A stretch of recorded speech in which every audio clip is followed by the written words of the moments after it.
anticipates President Trump will make some sort of announcement on taxes for everyday Americans and for corporations.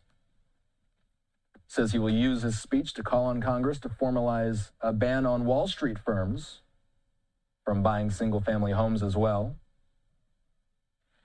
Josh Wingrove of Bloomberg saying that Trump will call on Congress to formalize a ban on Wall Street firms from buying single-family homes. And again, Bret Baier says Trump will call for a new form of corporate and personal tax cuts in his speech tonight, but we don't have specific details. We have not been able to get eyes on the full speech. Excerpts of it have been appearing on social media.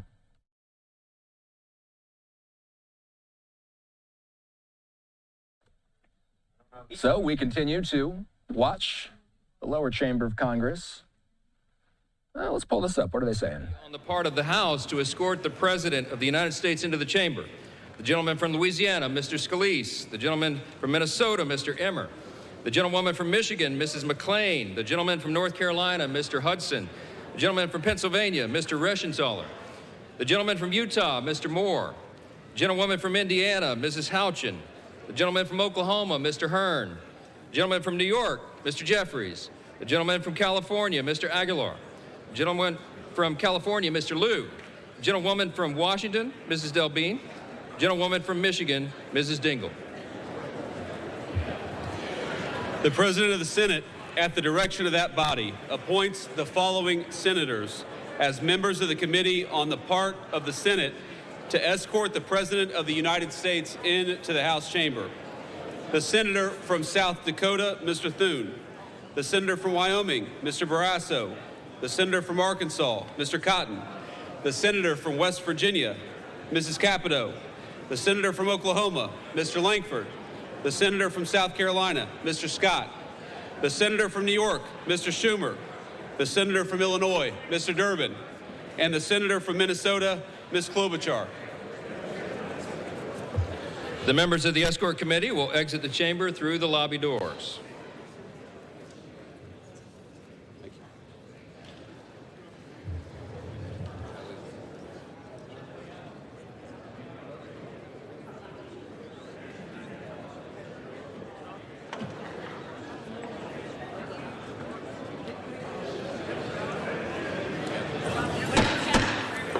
Mr. Speaker, the Acting Dean of the Diplomatic Corps.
Of course, and I'll just speak for a moment here while there's a pause.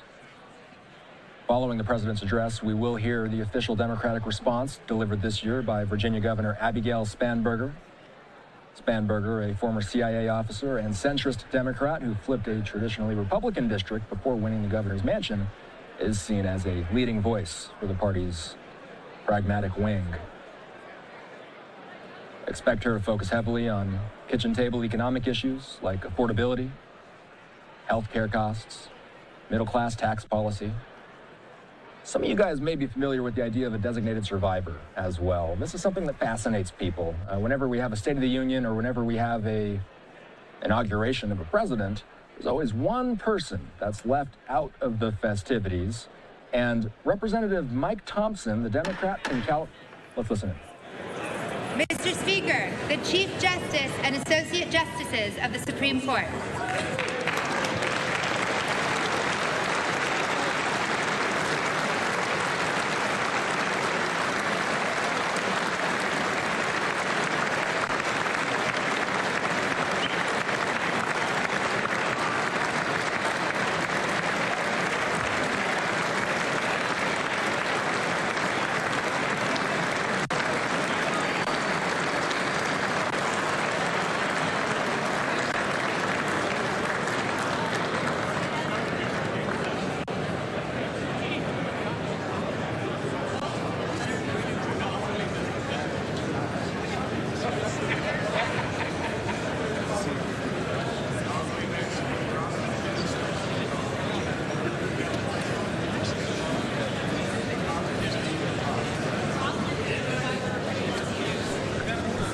As I was saying, let's talk a little bit about the designated survivor, Representative Mike Thompson. He's a Democrat from California. He's identified himself as one of the designated survivors ahead of President Donald Trump's address tonight. Designated survivors do not attend the president's address in person. Instead, they watch it from a secure, undisclosed location. He says that he was selected and will, in fact, be in an undisclosed location. If there are there's Justice Roberts.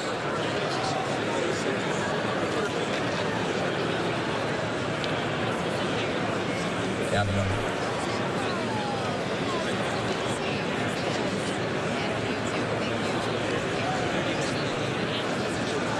These were the same four that showed up last year. Alito and Thomas didn't go last year.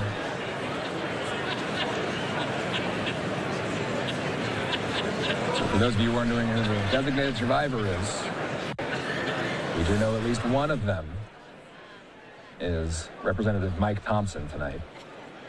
I'm listening in for any and all cues that will see more high-profile entries. We are waiting for the big one, which will be the Sergeant at Arms, who will introduce the president.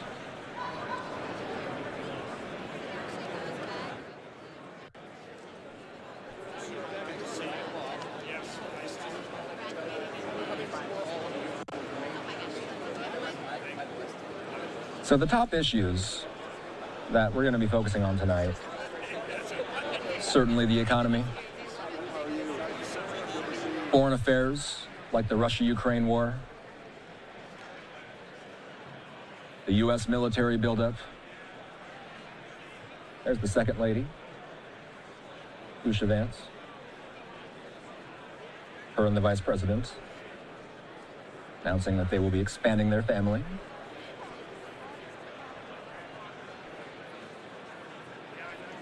You got to imagine trade and tariffs are going to come up during this speech after the Supreme Court. Again, you're looking at a number of justices there.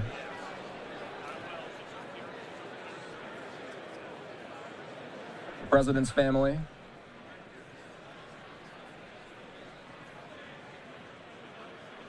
Ivanka and Barron in attendance. We saw that President Trump and Melania. It was reported that they arrived to Capitol Hill moments ago. We have not seen them enter the chamber yet. As we speak, First Lady has arrived.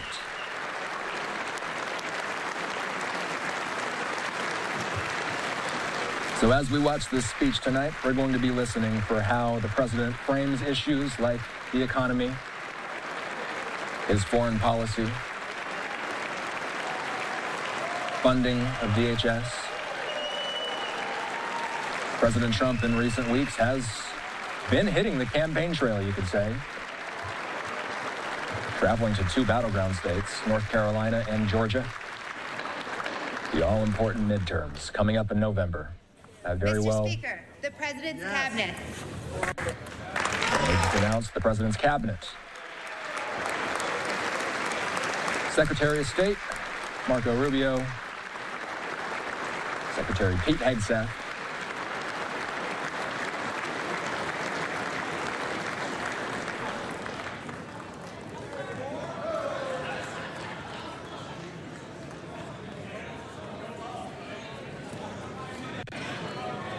RFK Jr., AG Pam Bondi, Scott Bessent,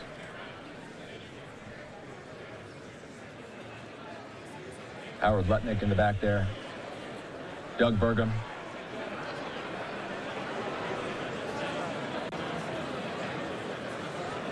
You know, I normally have time to check in with our guests before we bring them on air, but I believe Christian Daytalk is standing by. And Christian, I just want to make sure that you can hear me. Are we connected? Hey, Austin, how's it going? Sorry for the technical difficulties. Hey, it's all right, man. We wanted to bring you in one quick thing here. Daytalk is a White House reporter for the Washington Examiner. Christian, as we watch President Trump's cabinet file in, there's Chief of Staff Susie Wiles entering again, Bessent, Rubio, Hegseth. We are heading into a high-stakes midterm election, and the White House is calibrating tonight's speech to energize the president's base, but they're also trying to appeal to persuadable voters in battleground districts. How is the White House planning to toe that line tonight? It's difficult, Austin, because on the one hand, the president really wants to talk about the successes he's ushered in over the past year, but ultimately, voters go to the polls in just a little over 8 months, and there's still major concerns about not only his economic stewardship, but also his ongoing immigration policies, which, let's be honest, do still poll remarkably well with MAGA or Republican voters, but there have been major concerns raised in the last several weeks and months about whether or not ICE and CBP are simply going too far. You have to also think about all of the foreign policy questions the president has to answer for. Not only the ongoing war in Ukraine, the process for rebuilding Gaza, but how his tariffs, and specifically the Supreme Court's decision to rule against those IEEPA fees, will factor into diplomacy on the global stage. It's going to be difficult because, again, Donald Trump wants to take a victory lap. He's notched 1 year back into his 4-year second term. But again, Republican officials are pressing the White House. You need to do more to sell your agenda. And on that note, we expect 2 specific proposals from President Trump to be unveiled at tonight's speech. The first is a deal that they are signing with these AI giant manufacturers across the country, where they will see electricity rate spikes offset for American households. We know electricity and the cost of energy has been a major concern for voters. The second, he's going to push Congress to pass through the reconciliation process a new set of tax reforms that didn't make it into the One Big Beautiful Bill last summer. That's going to be a steep hill to climb ahead of the November midterms. And John Thune told us, the Senate Majority Leader, that this one might be a hurdle that's too tough for them to pass, given how caustic this election will be. I've spent the last hour or so looking at members of Congress enter this building, Democrats, Republicans alike. A number of Democrats are protesting this speech by not showing up. By the way, DHS Secretary Kristi Noem has entered, along with Susie Wiles, DNI Tulsi Gabbard in the room as well. Let's talk about Congress, Christian. How would you characterize the president's current relationship with congressional leadership in both parties? And what legislative priorities realistically have a path forward this year? I would say that relationship is pretty one-sided. I mean, let's be honest. Donald Trump flexed executive power in a way that we've never really seen from a modern president. And even on some of those big ticket items, the One Big Beautiful Bill, it was Donald Trump ultimately working the phones, helping Mike Johnson corral voters, because this hasn't been a two-way relationship. I mean, let's just look at these negotiations with Democrats regarding DHS funding that's been taking place over the past several days. It's very one-sided. The Democrats put forward their proposals. The White House say these are non-starters. The White House puts forward a proposal. Democrats say this isn't serious. So right now, there's not necessarily a lot of collaboration. As for what is actually realistically achievable in the remainder of this congressional year, I think you'd have to look at the president's calls to codify his most favored nation's drug pricing proposals. Let's be honest, that's a page pulled right out of the progressive playbook. Joe Biden tried to get that done during his term in office, but he didn't necessarily carry the negotiating weight that President Trump does when it comes to engaging with these big pharmaceutical companies and our allies in attempts to lower prices at home. That is one issue where there might be bipartisan accord. But again, in an election year, I'm just not so sure anything that the president is going to put forward is going to get the necessary sign-off from Democrats and moderate Republicans to make it into a law eventually. Washington Examiner White House reporter Christian Daytok joining me. I am Austin Westfall. We are waiting for the Sergeant at Arms to make the announcement that the president will be entering the building any moment here. One thing that Christian and I are going to be watching during the course of this speech is the president's own relationship with the GOP. There have been visible divisions, Christian, within the president's party on issues like foreign aid and trade. How is the White House managing those tensions heading into a nationally televised address? Well, the simple answer is that they're trying to castigate these Republican members of Congress as anything but Republican. Maybe they're rhinos in the president's Truth Social voice, Republicans in name only. But they're really trying to project unity, especially heading into November, because, again, the way that Donald Trump is legislating doesn't necessarily predicate that typical two-way relationship we've seen exist between the executive and legislative branches. I think the way that the president is putting forward primary opponents against sitting Republican members of Congress in both chambers tells you all you need to know, that this president isn't necessarily centered on is focused on making sure Republicans can maintain their seats. He is focused on getting Republicans in who will vote in lockstep with his legislative agenda. Let's listen in. Mr. Speaker, the President of the United States.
Selfie.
Members of Congress, I have the high privilege and distinct honor of presenting to you the President of the United States.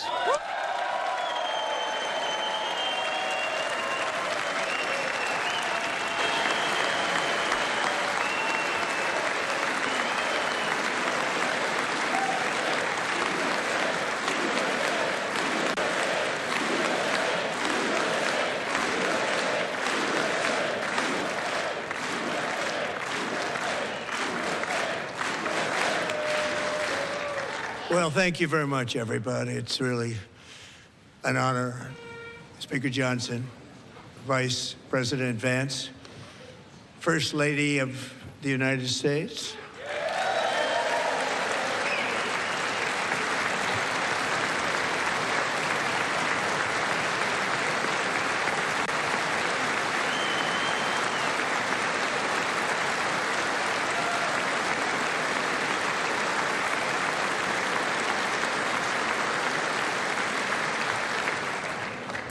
Second Lady of the United States.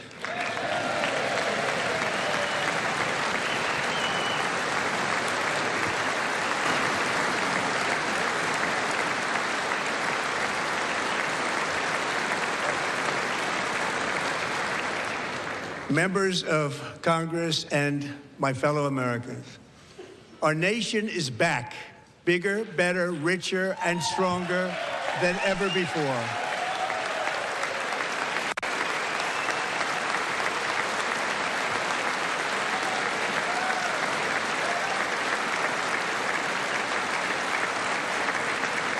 Less than 5 months from now, our country will celebrate an epic milestone in American history, the 250th anniversary of our glorious American independence. This July 4th, we will mark 2.5 centuries of liberty and triumph, progress and freedom in the most incredible and exceptional nation ever to exist on the face of the earth. And you've seen nothing yet. We're going to do better and better and better. This is the golden age of America.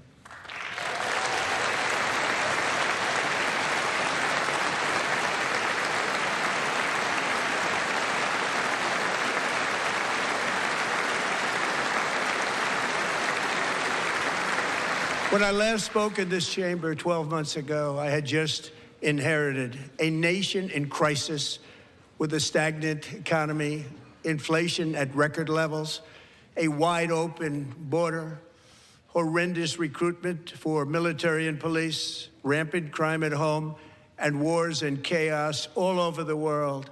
But tonight, after just 1 year, I can say with dignity and pride that we have achieved a transformation like no one has ever seen before, and a turnaround for the ages. It is indeed a turnaround for the ages.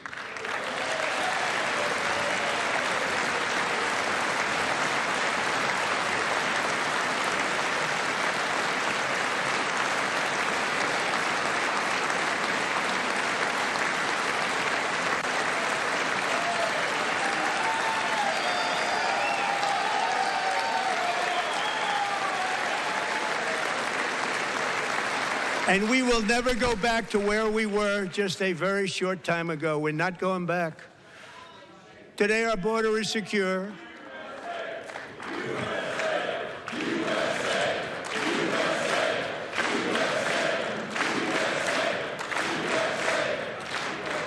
Thank you. Today, our border is secure. Our spirit is restored. Inflation is plummeting. Incomes are rising fast. The roaring economy is roaring like never before, and our enemies are scared. Our military and police are stacked, and America is respected again, perhaps like never before.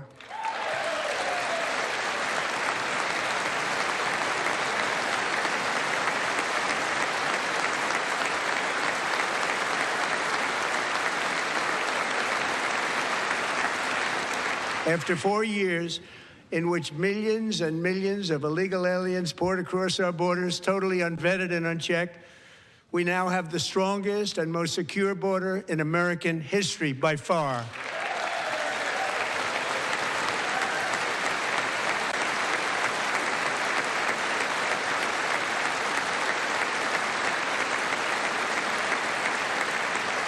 In the past 9 months, 0 illegal aliens have been admitted to the United States.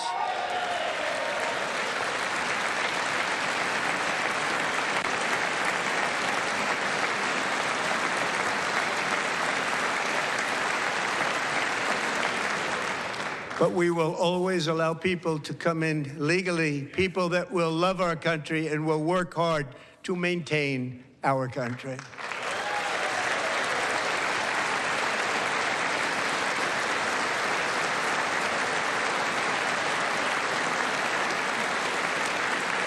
The flow of deadly fentanyl across our border is down by a record 56% in 1 year.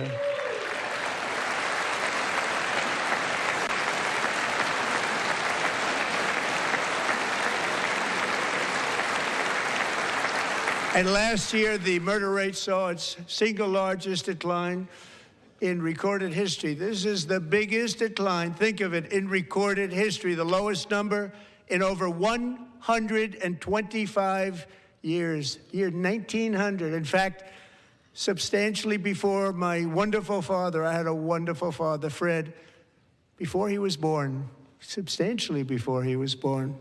That's a long time ago. He wouldn't like me to say that, but that's a long time ago. The Biden administration and its allies in Congress gave us the worst inflation in the history of our country. But in 12 months, my administration has driven core inflation down to the lowest level in more than 5 years. And in the last 3 months of 2025, it was down to 1.7%.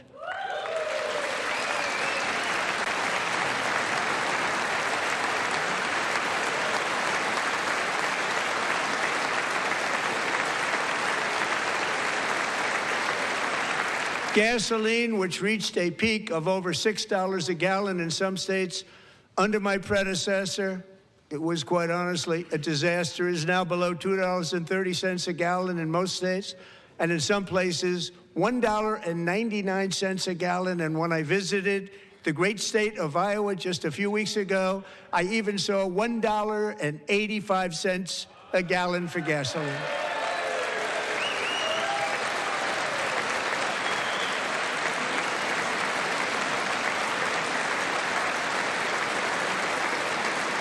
Mortgage rates are the lowest in 4 years and falling fast, and the annual cost of a typical new mortgage is down almost $5,000 just since I took office. 1 year. And low interest rates will solve the Biden-created housing problem while at the same time protecting the values of those people who already own a house that really feel rich for the first time in their lives. We want to protect those values. We want to keep those values up. We're going to do both. And we are going to keep it that way. The stock market has set 53 all-time record highs since the election. Think of that, 1 year. Boosting pensions, 401ks, and retirement accounts for the millions and millions of Americans. They're all gaining. Everybody's up, way up. In 4 long years, the last administration got less than $1 trillion in new investment in the United States. And when I say less, substantially less. In 12 months, I secured commitments for more than $18 trillion pouring in from all over the globe.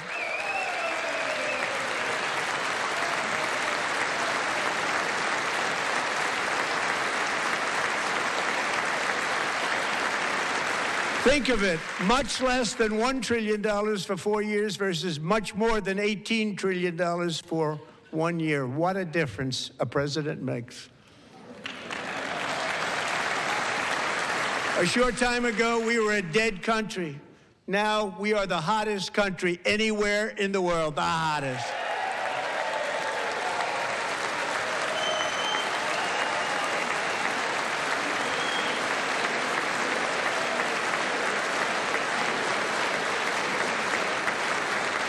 As thousands of new businesses are forming and factories, plants, and laboratories are being built, we have added 70,000 new construction jobs in just a very short period of time. It's getting bigger and bigger and stronger. Nobody can believe what they're watching. American oil production is up by more than 600,000 barrels a day, and we just received from our new friend and partner, Venezuela, more than 80 million barrels of oil.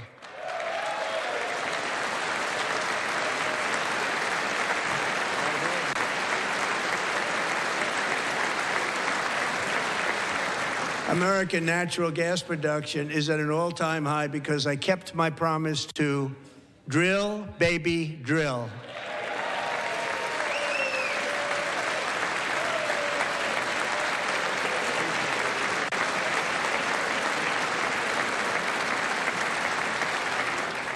More Americans are working today than at any time in the history of our country. Think about that. Any time in the history of our country, more working today. And 100% of all jobs created under my administration have been in the private sector.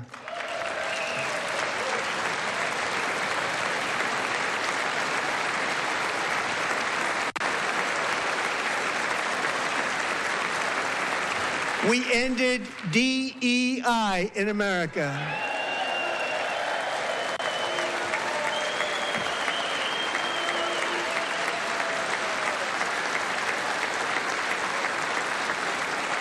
We cut a record number of job-killing regulations, and in 1 year, we have lifted 2.4 million Americans, a record, off of food stamps.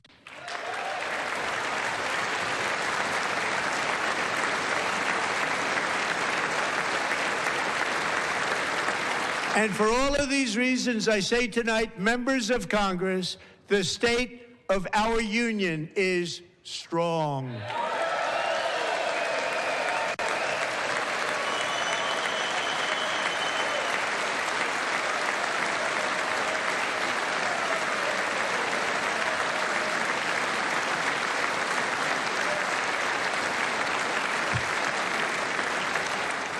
Our country is winning again. In fact, we're winning so much that we really don't know what to do about it. People are asking me, please, please, please, Mr. President, we're winning too much. We can't take it anymore. We're not used to winning in our country. Until you came along, we're just always losing, but now we're winning too much. And I say, no, no, no, you're going to win again. You're going to win big. You're going to win bigger than ever. And to prove that point, here with us tonight is a group of winners who just made the entire nation proud. The men's gold medal Olympic hockey team. Come on in.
Go ahead.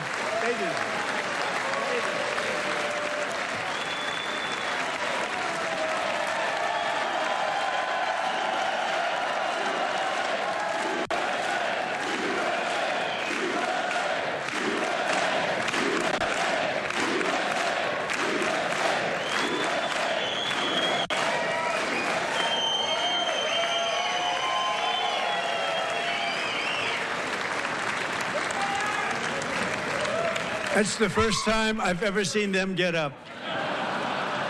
And actually, not all of them did get up.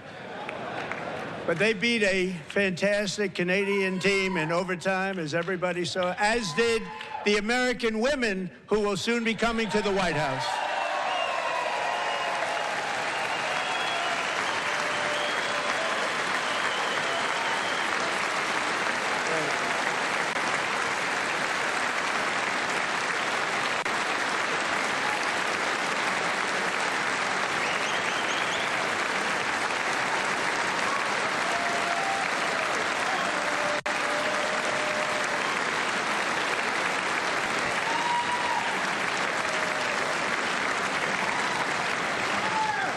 They were in the Oval Office before. And I just want to say a second very big congratulations to Team USA. But I have to say that, and I told them this, and we took a vote of the team. I said, anybody votes no, I'm not doing it. So they stood there, and they weren't about to say no, because I've never seen a goaltender play as well as goalie Connor Hellebuck.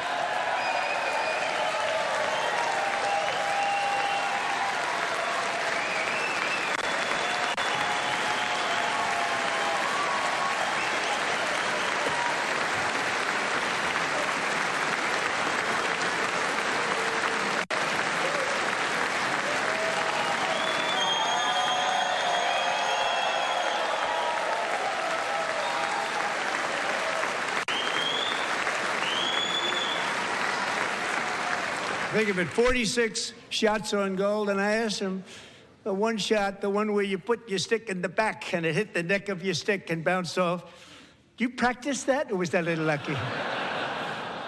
He refused to answer that question.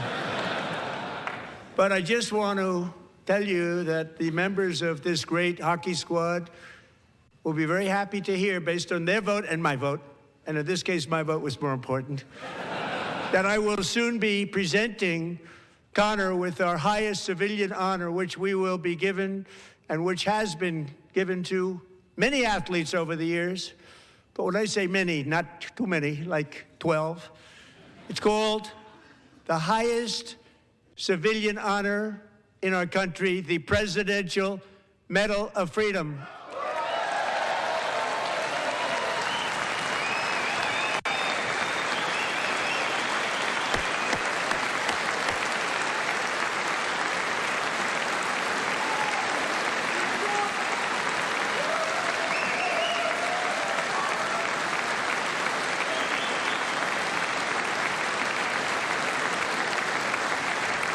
Great athletes have gotten that, very great, the best, and I thought he deserved it. And I did take a vote, every single one of them. I said, I'm not giving it if anybody goes no, and every single one of them rapidly put up their hand. So I want to thank you all. What a special job you did. What special champions you are. Thank you very much.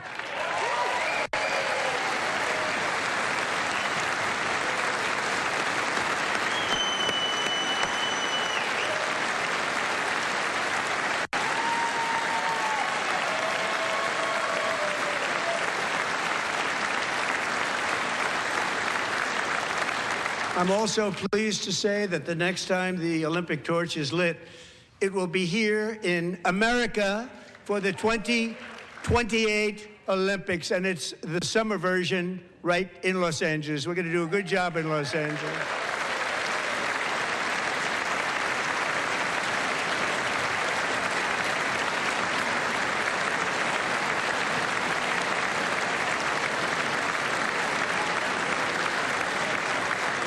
And Los Angeles is going to be safe, just like Washington, D.C. is now one of the safest cities in the country.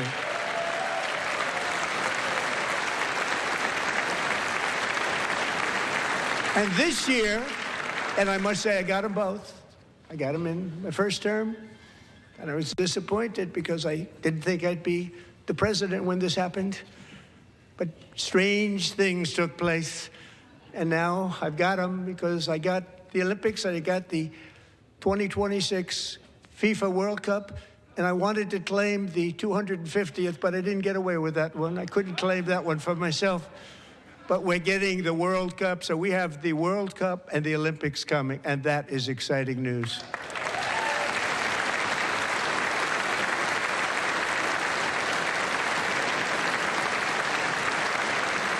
So this will be a year to celebrate our country and the heroes who have kept it free. Men like Buddy Taggart. At age 17, Buddy volunteered to defend America in World War II, serving in the Pacific under the great General Douglas MacArthur. He fought bravely in the famous Battle of Manila, worked so hard. He was badly wounded and almost killed by enemy machine guns in Luzon. And 81 years ago this month, he liberated the largest internment camp in the Philippines, one of the largest anywhere in the world. Buddy earned many honors, including a Purple Heart and a Bronze Star, came home, started a family, and tonight he is in the gallery looking forward to July 4th, 2026, his 100th birthday.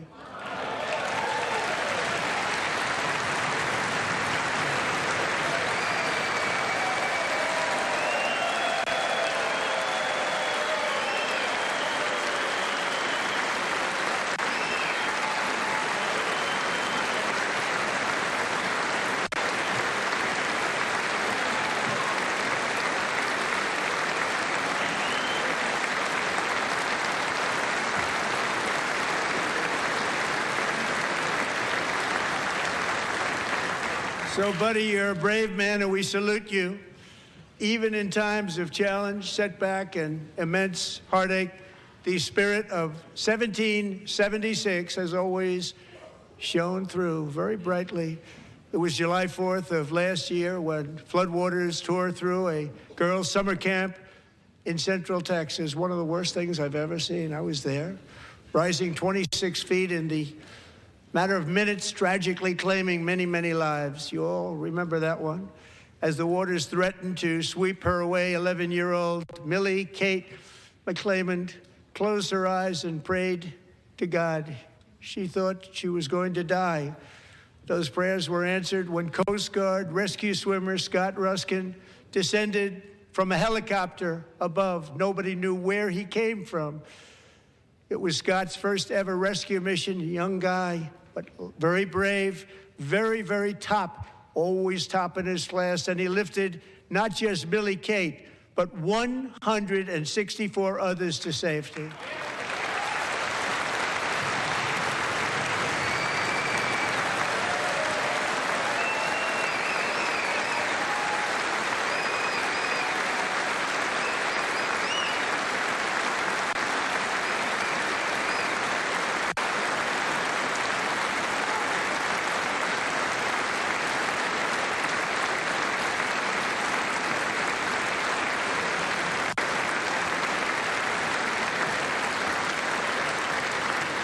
People watched Scott from a distance, and they couldn't believe what they were seeing. The winds were blowing, the rain was pouring, everything was going, and that rapid water, nobody's ever seen anything like it. They said, wow, that's something. Tonight, Scott and Millie Kate are here together, reunited for the very first time. Thank you, Scott, Millie Kate.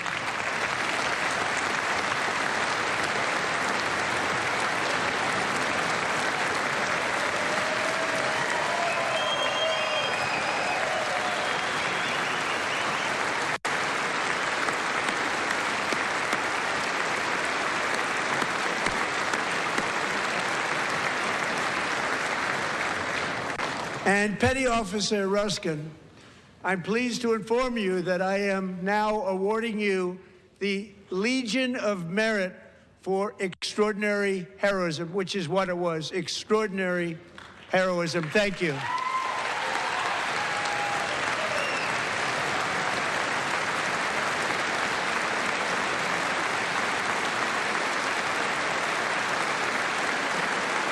And I'd like to have the military aide to please come down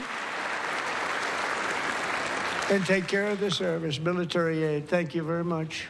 Take care of that very important service. Thank you very much. From 1776 to today, every generation of Americans has stepped forward to defend life, liberty, and the pursuit of happiness. And they're really doing it for the next generation. But now it's our turn. Together, we're building a nation where every child has the chance to reach higher and go further, where government answers to the people, not the powerful, and where the interests of hardworking American citizens are always our first and ultimate concern. That is the debt we owe to the heroes who came before us, and that is the promise we must keep to America for our 250th year. Last year, I urged this Congress to begin the mission by passing the largest tax cuts in American history, and our Republican majorities delivered so beautifully. Thank you, Republicans.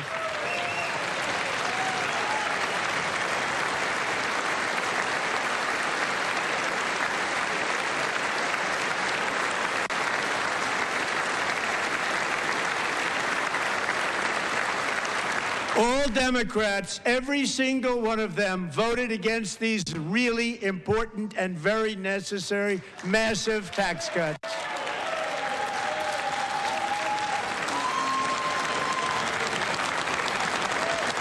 They wanted large-scale tax increases to hurt the people instead. But we held strong, and with the great, big, beautiful bill, we gave you no tax on tips, no tax on overtime, and no tax on Social Security for our great seniors.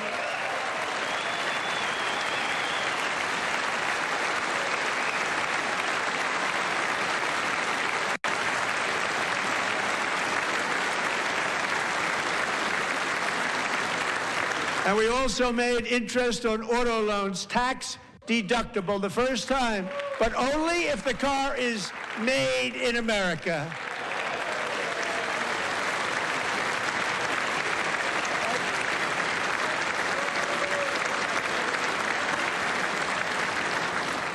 Recently in Pennsylvania, I met Megan Hemhauser, a devoted mom who's homeschools her children. Beautiful, 2 children, during the day while waiting tables at night as her husband works overtime operating very heavy equipment. Megan is here this evening, and she's happy to tell you that she is so much richer because with no tax on tips, no tax on overtime, and her expanded child tax credit done again by Republicans, Megan and her husband will take home more than $5,000 extra just for the year, cutting her tax bill in more than half.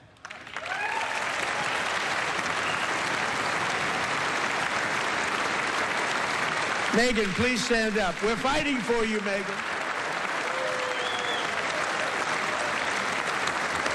Thank you, Megan. Thank you, Megan. We're fighting for you, Megan. Under our bill, parents like Megan can also activate their children's brand new Trump accounts. And I didn't name it. I did not name that.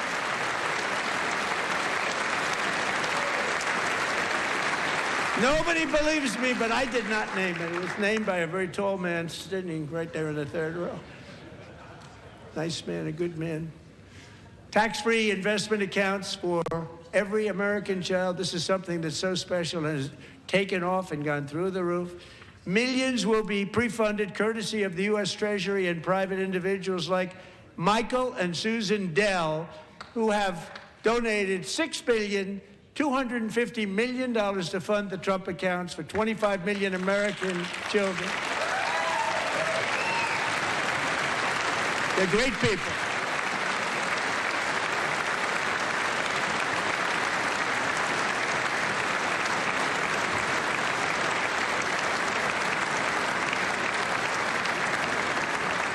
When I asked Michael Dell, how do you make all that money? He said, well, I just sat on my dorm in school, and I made computers, and I'd sell them to people.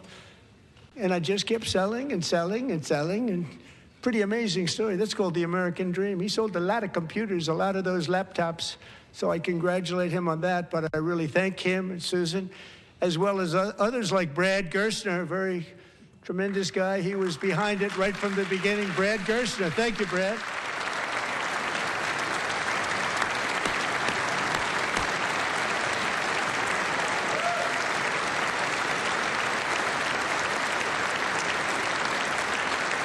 So with modest additional contributions, these young people's accounts could grow to over $100,000 or more by the time they turn 18. Think of it. How much money is that for somebody that started with nothing? Over 100,000, could be much more than that. To make this investment in our children's future, go to trumpaccounts.gov, trumpaccounts.gov. And a lot of people are doing it. It's setting every record in the book. It's popular. They knew what it was going to take. I'm so proud of them. I'm so proud of the people that got it started. And now it's just taken off. One of the primary reasons for our country's stunning economic turnaround, the biggest in history, where the Dow Jones broke 50,000 4 years ahead of schedule, and the S&P hit 7,000, where it wasn't supposed to do it for many years were tariffs. I used these tariffs, took in hundreds of billions of dollars to make great deals for our country, both economically and on a national security basis. Everything was working well. Countries that were ripping us off for decades are now paying us hundreds of billions of dollars. They were ripping us so badly, you all know that. Everybody knows it. Even the Democrats know it. They just don't want to say it. And yet these countries are now happy, and so are we. We made deals. The deals are all done. And they're happy. They're not making money like they used to, but we're making a lot of money. There was no inflation, tremendous growth, and the big story was how Donald Trump called the economy correctly, and 22 Nobel Prize winners in economics didn't. They got it totally wrong. They got it really wrong. And then just 4 days ago, an unfortunate ruling from the United States Supreme Court. It just came down. It came down. Very unfortunate ruling. But the good news is that almost all countries and corporations want to keep the deal that they already made, right, Scott? Knowing that the legal power that I, as president, have to make a new deal could be far worse for them, and therefore they will continue to work along the same successful path that we had negotiated before the Supreme Court's unfortunate involvement. So despite the disappointing ruling, these powerful, country-saving, it's saving our country, the kind of money we're taking in, peace-protecting. Many of the wars I settled was because of the threat of tariffs. I wouldn't have been able to settle them without. Will remain in place under fully approved and tested alternative legal statutes. And they have been tested for a long time. They're a little more complex, but they're actually probably better, leading to a solution that will be even stronger than before. Congressional action will not be necessary. It's already time-tested and approved. And as time goes by, I believe the tariffs paid for by foreign countries will, like in the past, substantially replace the modern-day system of income tax, taking a great financial burden off the people that I love.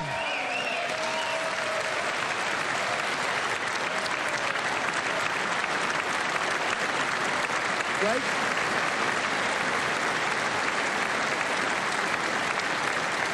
Moving forward, factories, jobs, investment, and trillions of dollars will continue pouring into the United States of America because we finally have a president who puts America first. I put America first. I love America.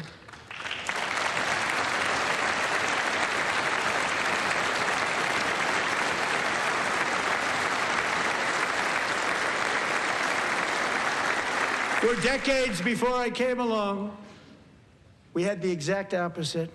From trade to healthcare, from energy to immigration, everything was stolen and rigged in order to drain the wealth out of the productive, hardworking people who make our country great, who make our country run.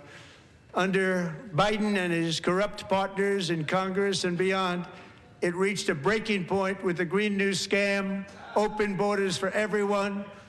They poured in by the millions and millions from prisons, from mental institutions. They were murderers, 11,888 murders. They came into our country. You allowed that to happen. And record-setting inflation that cost the typical family $34,000 in just a speck of time. Now the same people in this chamber who voted for those disasters suddenly used the word affordability, a word. They just used it. Somebody gave it to them, knowing full well that they caused and created the increased prices that all of our citizens had to endure. You caused that problem. You caused that problem.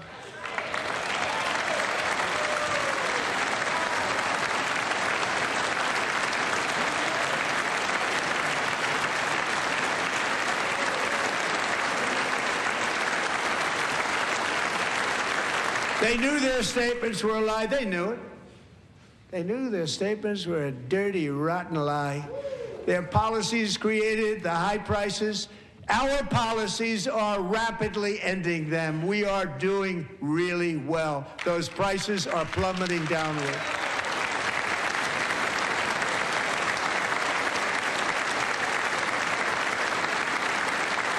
The price of eggs is down 60%. Madam Secretary, thank you. The cost of chicken, butter, fruit, hotels, automobiles, rent is lower today than when I took office by a lot. And even beef, which was very high, is starting to come down significantly. Just hold on a little while. We're getting it down. And soon you will see numbers that few people would think were possible to achieve just a short time ago.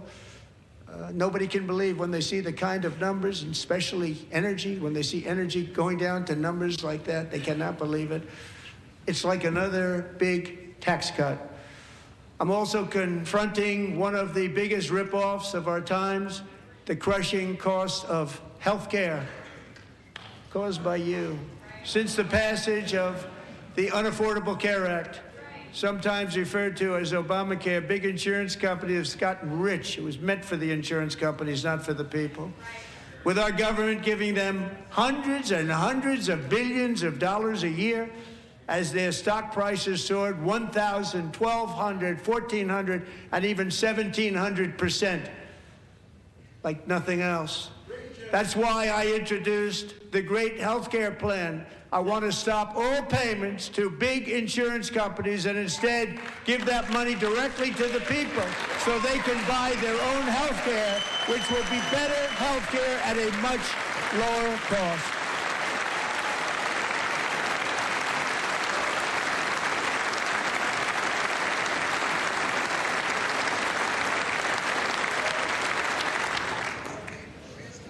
In addition, my plan requires maximum price transparency. That's a big deal.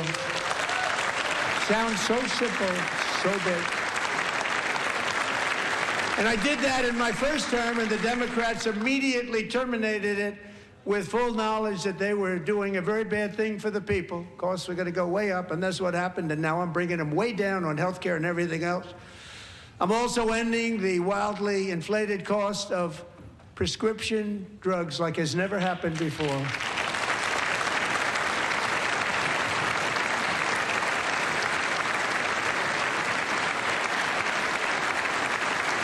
Other presidents tried to do it, but they never could. They tried. Most didn't try, actually. But they tried. They said they tried. They couldn't do it. They didn't even come close. They were all talk and no action, but I got it done. Under my just enacted most favored nation agreements, Americans who have for decades paid by far the highest prices of any nation anywhere in the world for prescription drugs will now pay the lowest price anywhere in the world for drugs. Anywhere. The lowest price.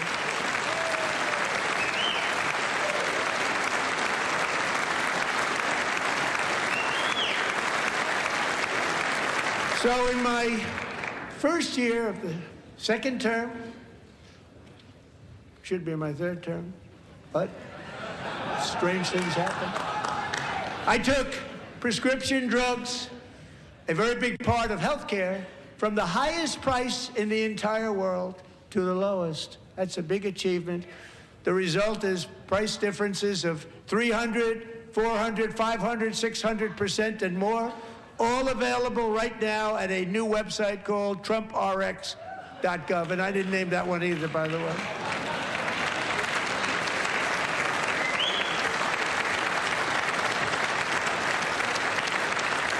And here tonight is the very first customer ever to get that big discount, and it is big.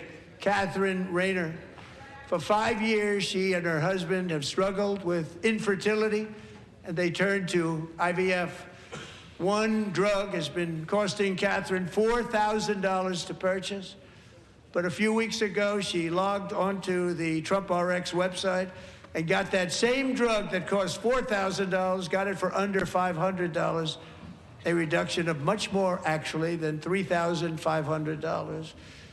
Catherine, we are all praying for you, and you're going to be a great mom.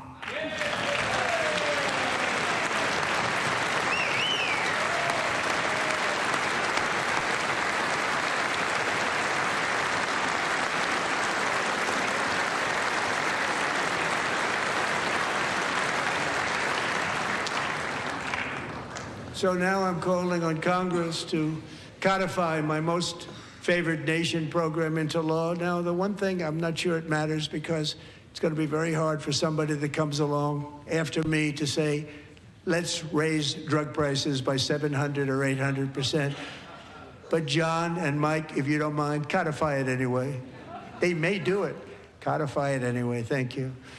Many Americans are also concerned that energy demand from AI data centers could unfairly drive up their electric utility bills.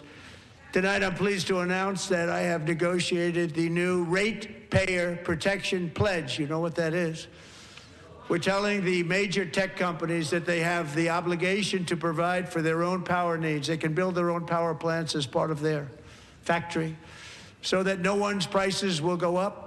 And in many cases, prices of electricity will go down for the community and very substantially down. This is a unique strategy never used in this country before. We have an old grid. It could never handle the kind of numbers, the amount of electricity that's needed. So I'm telling them they can build their own plant. They're going to produce their own electricity. It will ensure the company's ability to get electricity while at the same time lowering prices of electricity for you, and could be very substantial for all of you cities and towns. You're going to see some good things happen over the next number of years. Another pillar of the American dream that has been under attack is home ownership. With us tonight is Rachel Wiggins, a mom of two from Houston. She placed bids on 20 homes and lost all of those bids to gigantic investment firms that bypassed inspection, paid all cash, and turned those houses into rentals, stealing away her American dream. She was devastated. Stories like this are why last month I signed executive order to ban large Wall Street investment firms from buying up in the thousands single-family homes.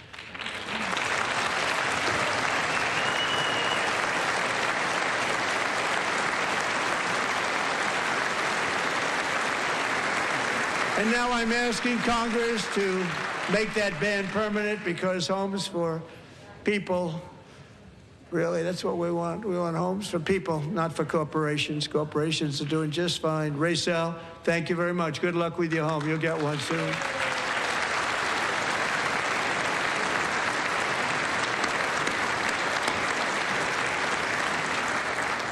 We're also working to make it easier for Americans to save for retirement. And under this administration, we will always protect Social Security and Medicare. They are not protecting it for our seniors. We will always protect Social Security, Medicare, Medicaid.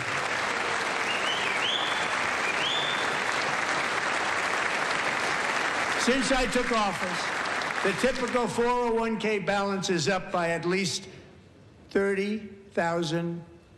That's a lot of money. We have millions and millions of people, because the stock market has done so well, setting all those records. Your 401ks are way up. Yet half of all of working Americans still do not have access to a retirement plan with matching contributions from an employer. To remedy this gross disparity, I'm announcing that next year my administration will give these often forgotten American workers, great people, the people that built our country, access to the same type of retirement plan offered to every federal worker. We will match your contribution with up to $1,000 each year.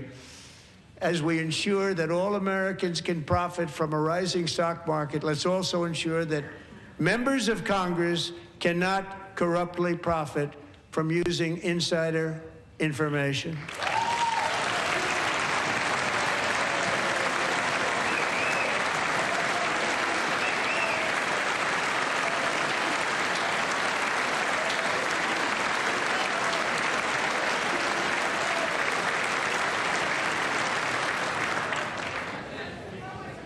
They stood up for that. I can't believe it. I can't believe it. Did Nancy Pelosi stand up if she's here? Doubt it. Pass the Stop Insider Trading Act without delay.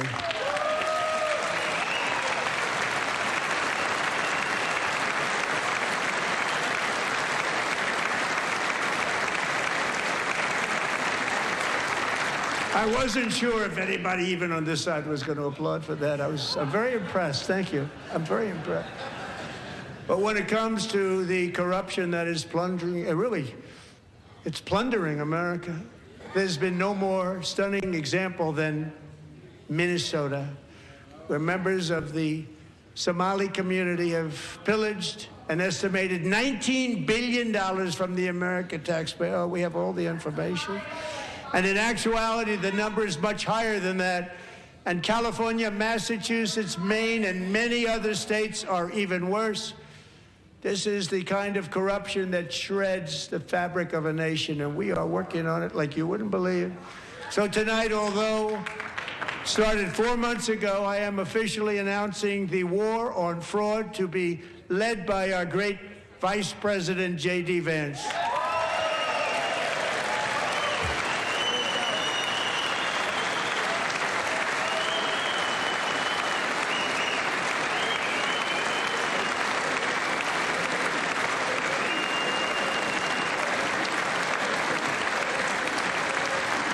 We'll get it done.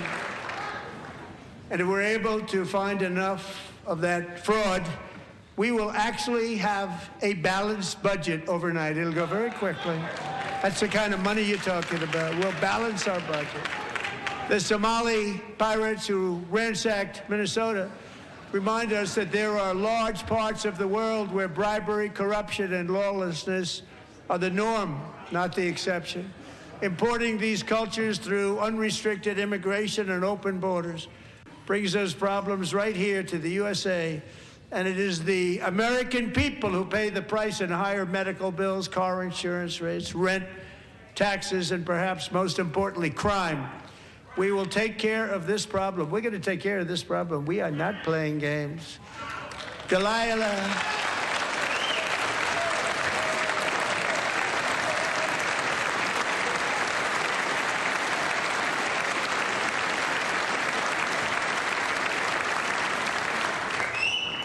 Delilah Colvin was only 5 years old in June 2024 when a 18-wheel tractor trailer plowed into her stopped car traveling at 60 miles an hour or more.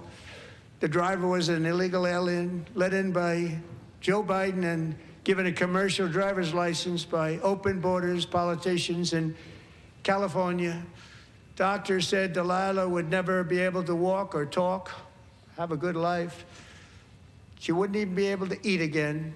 But against all odds, she is now in the first grade learning to walk. And she's here this evening with her dad, Marcus, a fantastic man. Delilah, please, you are a great inspiration. Please stand up.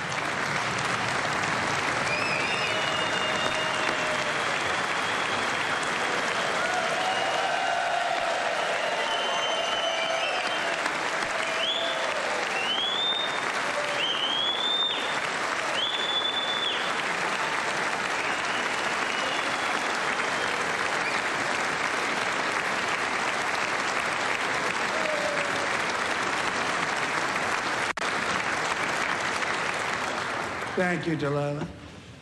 Many, if not most, illegal aliens do not speak English and cannot read even the most basic road signs as to direction, speed, danger, or location. That's why tonight I'm calling on Congress to pass what we will call the Delilah Law, barring any state from granting commercial driver's licenses to illegal aliens.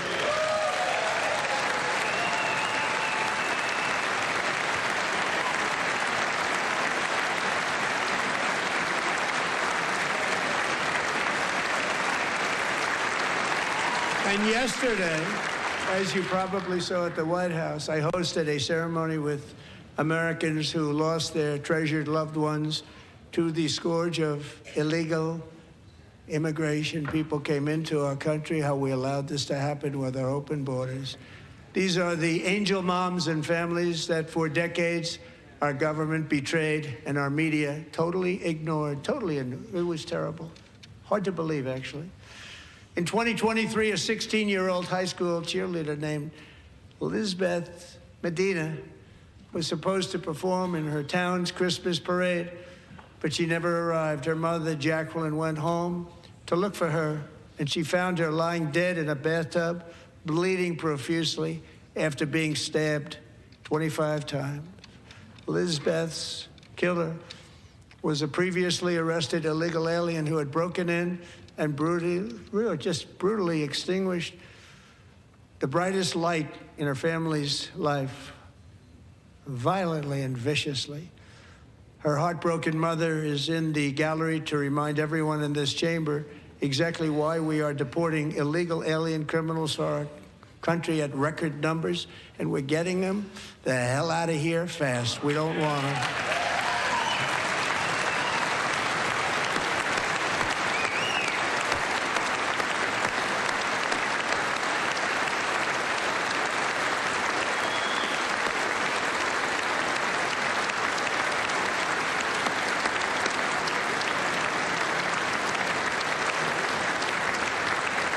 Thank you very much, Jacqueline. Thank you. We can never forget that many in this room not only allowed the border invasion to happen before I got involved, but indeed they would do it all over again if they ever had the chance. If they ever got elected, they would open up those borders to some of the worst criminals anywhere in the world. The only thing standing between Americans and a wide open border right now is President Donald J. Trump and our great Republican patriots in Congress. Thank you. Thank you.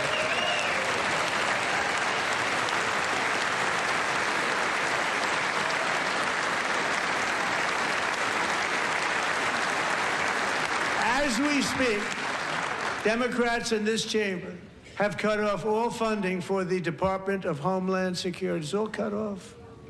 It's all cut off. They have instituted another Democrat shutdown, the first one costing us 2 points on GDP. 2 points we lost on GDP, which probably made them quite happy, actually. Now they have closed the agency responsible for protecting Americans from terrorists and murderers. Tonight I'm demanding the full and immediate restoration of all funding for the border security, Homeland Security of the United States, and also for helping people clean up their snow. We have no money because of the Democrats, and it would be nice, we'd love to give you a hand at cleaning it up, but you gave no money. Nobody's getting paid. It's a shame. So you have to think about it. We have, in case you didn't know, a pretty large snowstorm out there. One of the great things about the State of the Union is how it gives Americans the chance to see clearly what their representatives really believe. So tonight, I'm inviting every legislator to join with my administration in reaffirming a fundamental principle. If you agree with this statement, then stand up and show your support. The first duty of the American government is to protect American citizens, not illegal aliens.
Isn't that a shame? You should be ashamed of yourself not standing up.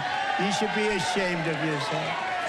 That is why I'm also asking you to end deadly sanctuary cities that protect the criminals and enact serious penalties for public officials who block the removal of criminal aliens. In many cases, drug lords, murderers all over our country, they're blocking the removal of these people out of our country, and you should be ashamed of yourself. Yeah.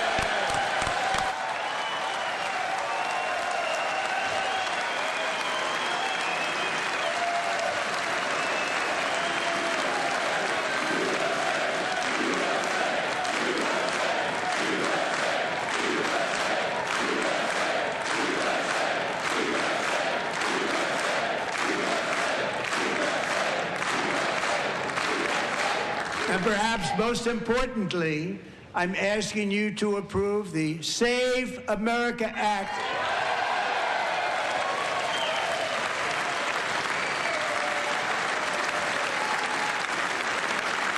To stop illegal aliens and others who are unpermitted persons from voting in our sacred American elections. That cheating is rampant in our elections. It's rampant.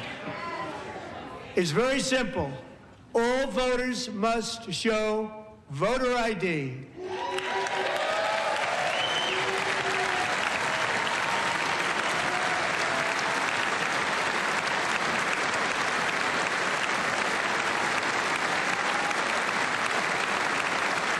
All voters must show proof of citizenship in order to vote.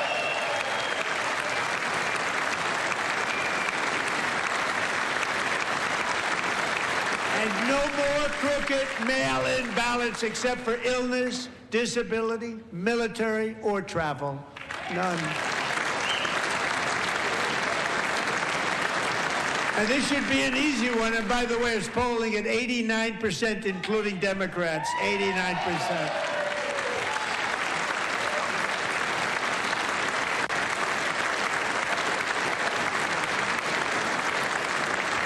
And even the new communist mayor of New York City, I think he's a nice guy, actually. Speak to him a lot. Bad policy, but nice guy. Just said they want people to shovel snow. They got hit hard. Wants them to shovel snow, but if you apply for that job, you need to show 2 original forms of ID and a Social Security card. Yet they don't want identification for the greatest privilege of them all, voting in America. No, it's no good. No good. Both Republicans and Democrats overwhelmingly agree on the policy that we just enunciated. And Congress should unite and enact this common sense, country-saving legislation right now, and it should be before anything else happens.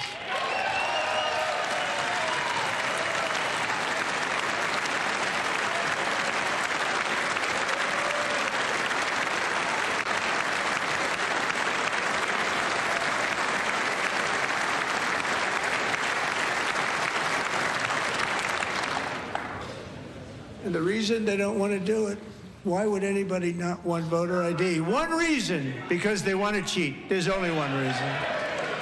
They make up all excuses. They say it's racist. They come up with things you almost say, what imagination they have. They want to cheat. They have cheated. And their policy is so bad that the only way they can get elected is to cheat. And we're going to stop it. We have to stop it, John.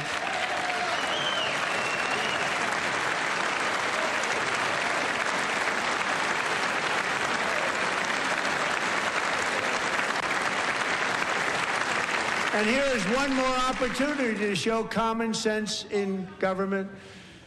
In the gallery tonight are Sage Blair and her mother, Michelle. In 2021, Sage was 14 when school officials in Virginia sought to socially transition her to a new gender, treating her as a boy and hiding it from her parents. Hard to believe, isn't it? Before long, a confused Sage ran away from home after she was found in a horrific situation in Maryland a left-wing judge refused to return Sage to her parents because they did not immediately state that their daughter was their son. Sage was thrown into an all-boys state home and suffered terribly for a long time. But today, all of that is behind them because Sage is a proud and wonderful young woman with a full-ride scholarship to Liberty University. Sage and Michelle, please stand up.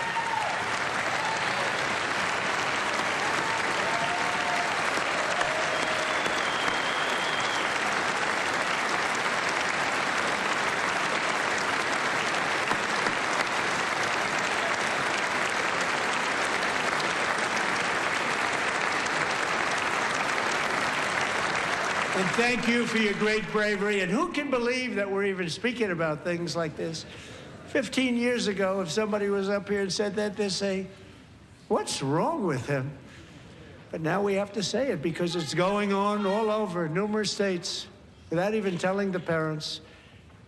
But surely we can all agree no state can be allowed to rip children from their parents' arms and transition them to a new gender against the parents' will. Who would believe that we're even talking about this? We must ban it, and we must ban it immediately.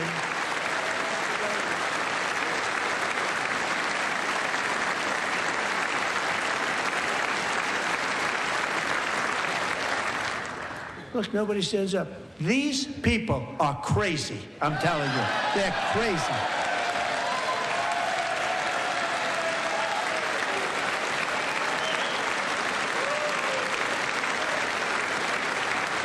Amazing, gentlemen. Boy, oh boy. We're lucky we have a country. With people like this, Democrats are destroying our country, but we've stopped it just in the nick of time, didn't we?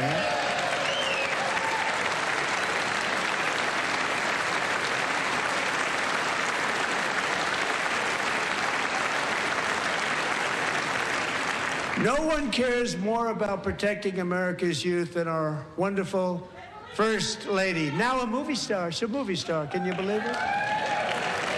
Who would have believed that? Over the past year, she has had an incredible impact championing AI legislation, advancing a landmark executive order on foster care, and helping secure $30 million to launch the Melania Trump Foster Youth to Independence Initiative. It's a tremendous, really a tremendous thing that happened and had a lot of bipartisan support. She gets much better bipartisan support than I do. I get none. She gets a lot. Someday you're going to have to tell me how you did that. And students and educators in every state have joined the First Lady's efforts in the presidential AI challenge, keeping America's next generation positioned to succeed and strongly succeed in the future. Tonight, we welcome two young people whose lives reflect the First Lady's impact, Sierra Burns and Everest Nevermont. Thank you both, and Melania, thank you. I know how hard you worked on it. Thank you very much.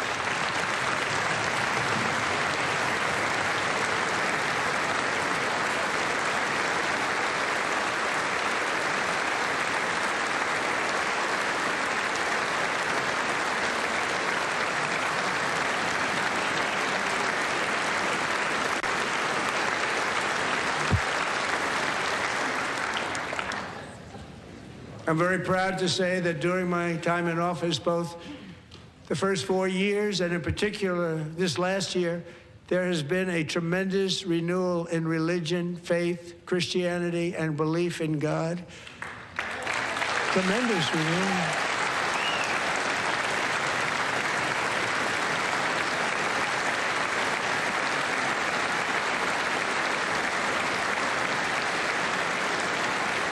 This is especially true among young people, and a big part of that had to do with my great friend, Charlie Kirk, a great guy, great man.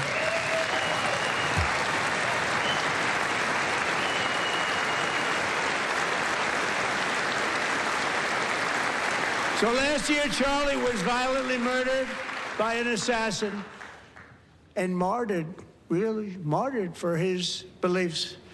His wonderful wife, Erica, is with us tonight. Erica, please stand.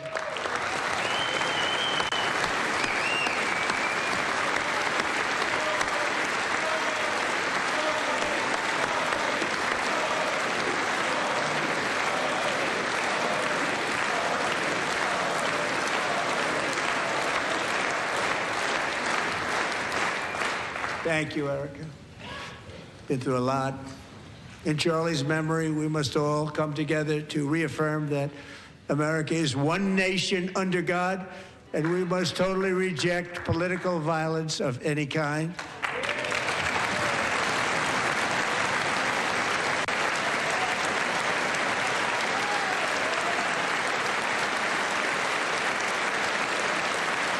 We love religion, and we love bringing it back, and it's coming back at levels that nobody actually thought possible. It's really a beautiful thing to see. Above all, unleashing America's promise requires keeping our communities safe. We have made incredible strides, yet dangerous repeat offenders continue to be released by pro-crime Democrat politicians again and again. We are honored to be joined tonight by a woman who's been through hell, Anya Zaretska. In 2022, she and her beautiful daughter, so beautiful, what a beautiful young woman, Irina, fled war-torn Ukraine to live with relatives near Charlotte, North Carolina. And by the way, what's going on with Charlotte? Last summer, 23-year-old Irina was riding home on the train when a deranged monster who had been arrested over a dozen times and was released through no cash bail, stood up and viciously slashed a knife through her neck and body. No one will ever forget. There were people on that train. No one will ever forget the expression of terror on Irina's face as she looked up at her attacker in the last seconds of her life. She died instantly. She had escaped a brutal war only to be slain by a hardened criminal set free to kill in America, came in through open borders. Mrs. Zaretska, tonight I promise you we will ensure justice for your magnificent daughter, Irina.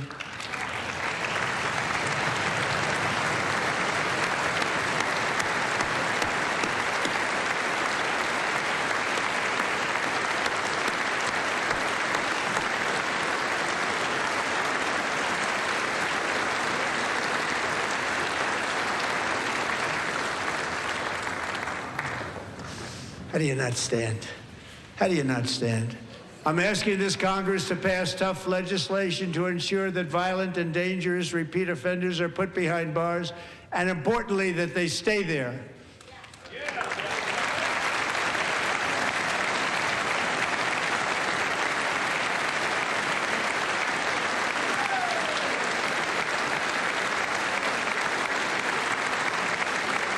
Starting last summer, I deployed our National Guard and federal law enforcement to restore law and order to our most dangerous cities, including Memphis, Tennessee, big success, New Orleans, Louisiana, big success, and our nation's capital itself, Washington, D.C., where we have almost no crime anymore in Washington, D.C. How did that happen?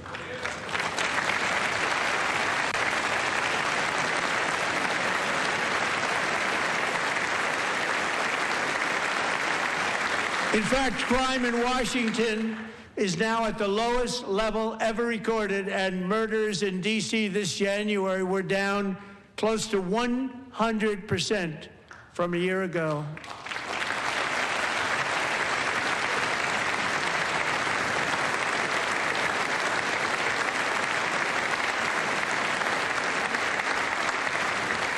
They don't like to hear that. One of the sick people, one of the brave service members who helped achieve this stunning turnaround was 20-year-old West Virginia Army National Guard Specialist Sarah Beckstrom.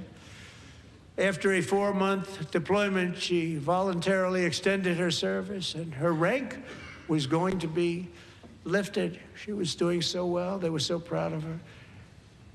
But the very next day, she was on patrol near the White House when she was ambushed and shot in the head by a terrorist monster from Afghanistan. Shouldn't have been in our country. And all because she wore the uniform of our nation. She was shot. He traveled here because he didn't like people wearing our uniform. He was sick and deranged, shouldn't have been in our country. Sarah Beckstrom died in order to defend our capital, and we are honored to be joined by her wonderful parents, Gary and Eva Lee. Your daughter was a true American patriot, and she will be greatly missed. She was a great person. I saw reports on her. They've never seen anything like it.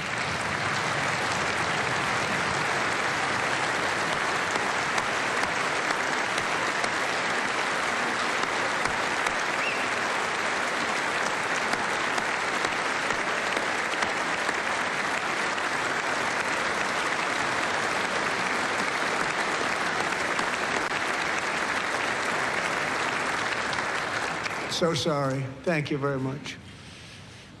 A great young lady. I saw reports that were like, perfect. She was perfect. Serving alongside Sarah that day was Staff Sergeant Andrew Wolf.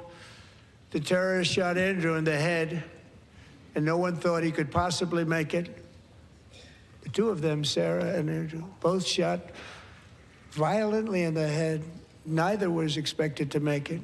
They weren't even given a chance, except his wonderful mother, named Melody, who I spoke to the same night, and she was so positive. The doctors thought that Andrew was gone, but his mother said, no, Mr. President, Andrew will be fine. He's going to make it. I've never seen anything like it. I mean, he was given almost no chance. She said, I have no doubt, sir, he's going to be okay. This was a conversation that I had with her that night, with her son laying helplessly in bed, blood all over. Everybody is praying, she said, sir, he will be okay. The doctors didn't understand what she was saying, and after looking at the results of the damage done, neither did I. She was so strong and conclusive that even Andrew's great father felt she didn't really understand the gravity of the situation. But she turned out to be right. Right, Melanie? She turned out to be right.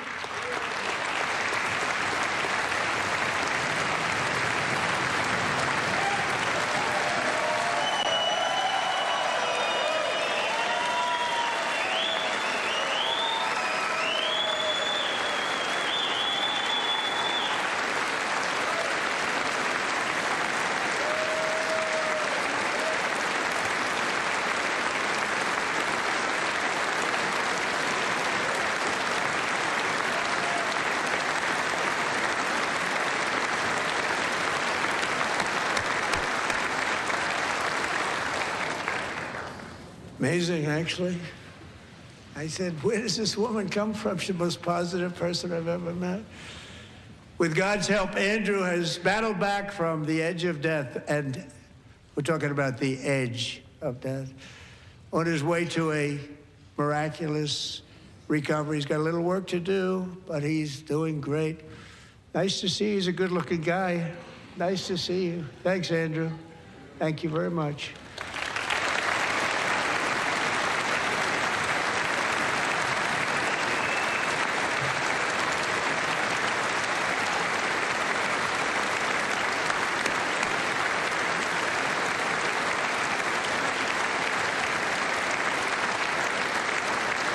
So, Andrew, while you're up, now I'm going to ask a highly respected General James Seward to present Staff Sergeant Andrew Wolf and the great family of Sarah Beckstrom with the award created by our late, great President George Washington himself. It's called the Purple Heart.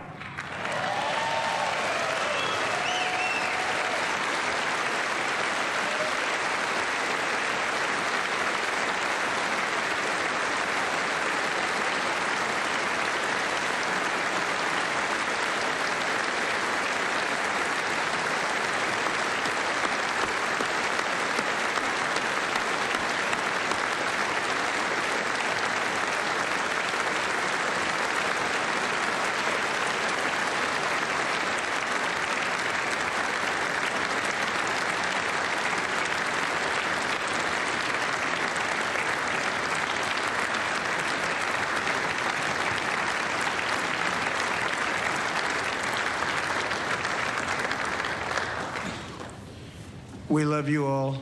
Love you.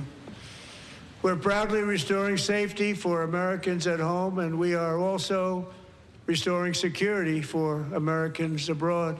Our country has never been stronger. My first 10 months, I ended 8 wars, including Cambodia. Isn't it funny? Sick people. Cambodia and Thailand, Pakistan and India. Would have been a nuclear war. 35 million people said the Prime Minister of Pakistan would have died if it were not for my involvement. Kosovo and Serbia, Israel and Iran, Egypt and Ethiopia, Armenia and Azerbaijan, the Congo and Rwanda, and of course the war in Gaza, which proceeds at a very low level. It's just about there. And I want to thank Steve Witkoff and Jared Kushner for your help. Thank you, Steve. Thank you, Jared.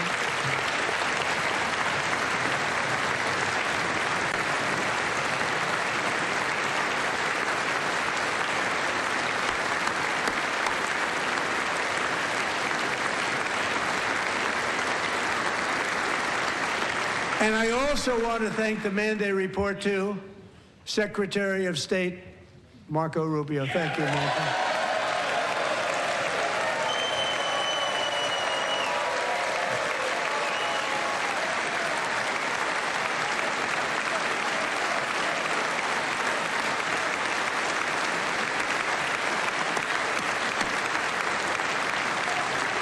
People don't like you.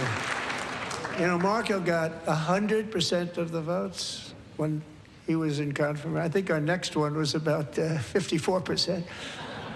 And some of the Democrats are now saying, I can't believe we approved that guy. And he said it's an honor that they feel that way, right, Marco? You have done a great job, great Secretary of State. I think he'll go down as the best ever.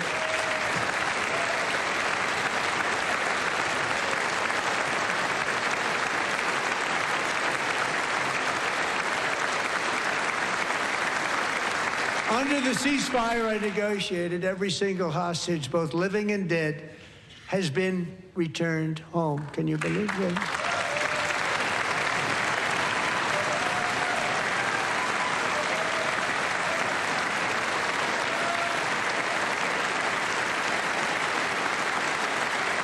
Nobody thought it was possible.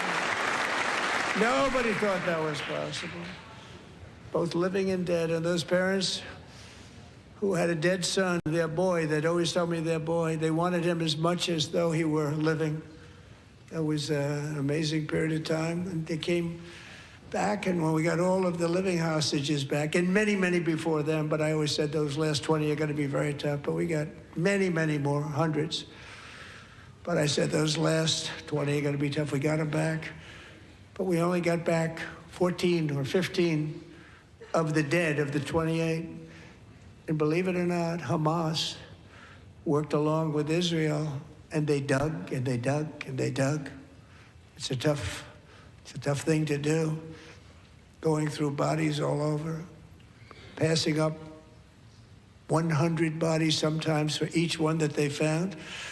Tough job. And they finally got it back to 27. And then Steve and Jared, they got it back to 28. They found all 28. Nobody thought that was possible, but we did it. And I remember the family of the 28th. They were so grieved, but they were so happy as it's possible to be. They had their boy back. The mother said, "Sir, we have our boy back." What a period of time that was, but we got them all back. So thank you both very much. Great job.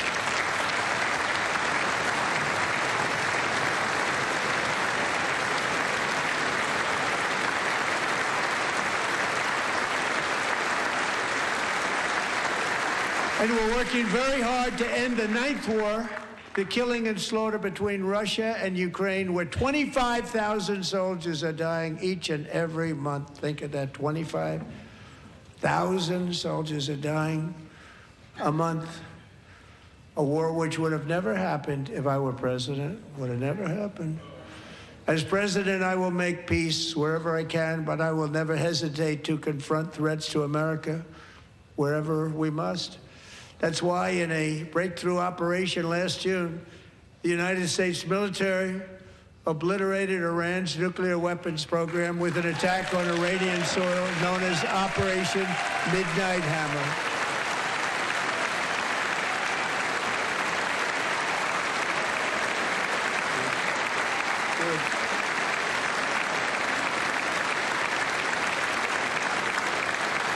For decades, it had been the policy of the United States never to allow Iran to obtain a nuclear weapon. Many decades. Since they seized control of that proud nation 47 years ago, the regime and its murderous proxies have spread nothing but terrorism and death and hate. They've killed and maimed thousands of American service members and hundreds of thousands and even millions of people with what's called roadside bombs. They were the kings of the roadside bomb. And we took out Soleimani. I did that during my first term. Had a huge impact. He was the father of the roadside bomb.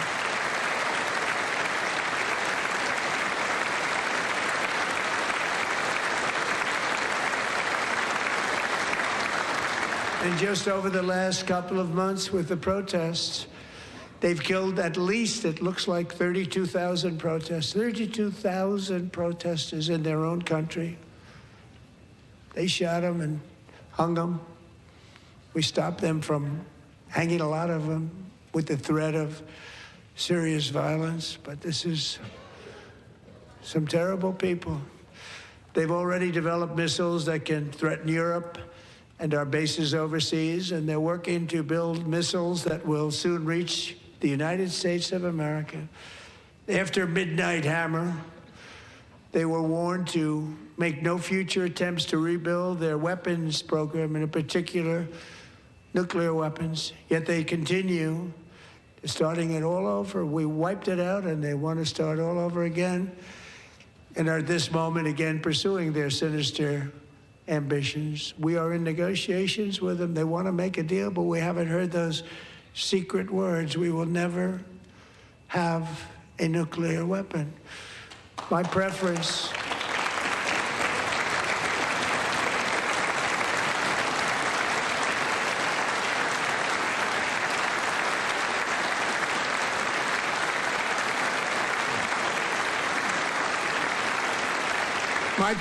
is to solve this problem through diplomacy. But one thing is certain, I will never allow the world's #1 sponsor of terror, which they are by far, to have a nuclear weapon. Can't let that happen.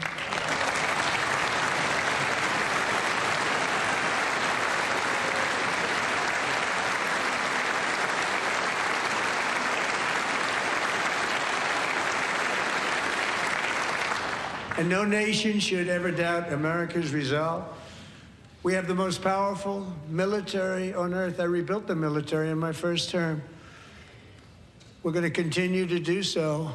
Also, we just approved a $1 trillion budget. We have no choice. We have to be strong, because hopefully we will seldom have to use this great power that we built together.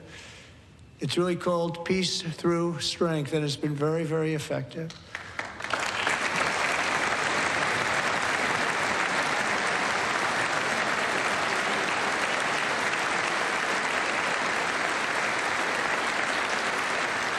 So thanks to Republicans in Congress, we're investing that record number of dollars, have no choice, in the United States Armed Forces. Also creating a lot of jobs, but we're not even doing it for that reason. Because as I said, we have more jobs, more people working today than ever before in the history of our country. And NATO countries are friends and allies. They are. They're our friends and they're our allies. Have just agreed, at my very strong request, to pay 5% of GDP for military defense rather than the 2%, which they weren't paying. We were paying for almost all of NATO. Now they're paying 5 as opposed to not paying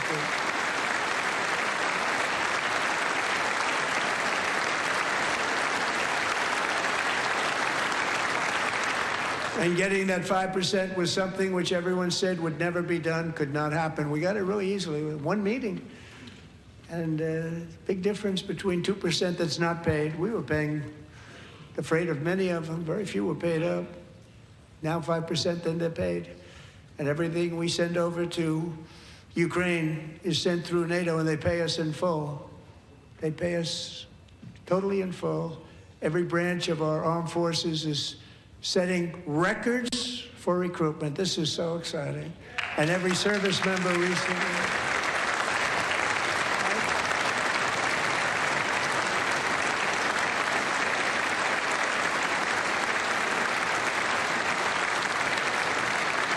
And every service member recently received a warrior dividend of $1,776.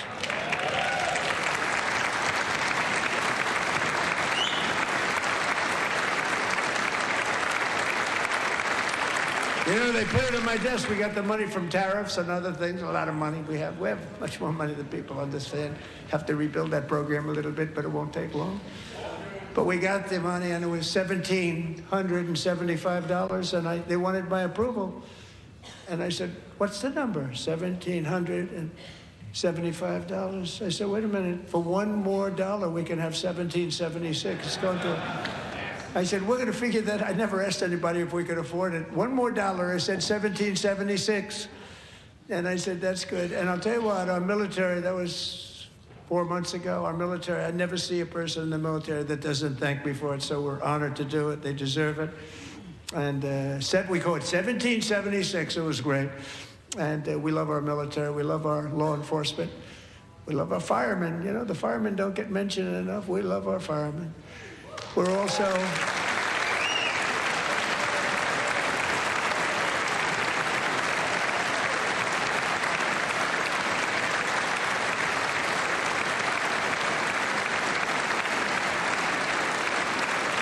We're also restoring American security and dominance in the Western Hemisphere, acting to secure our national interests and defend our country from violence, drugs, terrorism, and foreign interference. For years, large swaths of territory in our region, including large parts of Mexico, really large parts of Mexico, have been controlled by murderous drug cartels.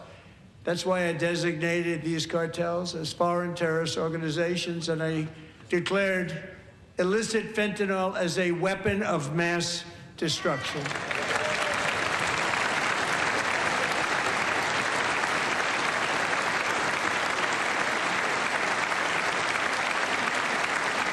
And with our new military campaign, we have stopped record amounts of drugs coming into our country and virtually stopped it completely coming in by water or sea. You probably noticed that. We very seriously damaged their fishing industry also. Nobody wants to go fishing anymore. We've also taken down one of the most sinister cartel kingpins of all. You saw that yesterday. In January,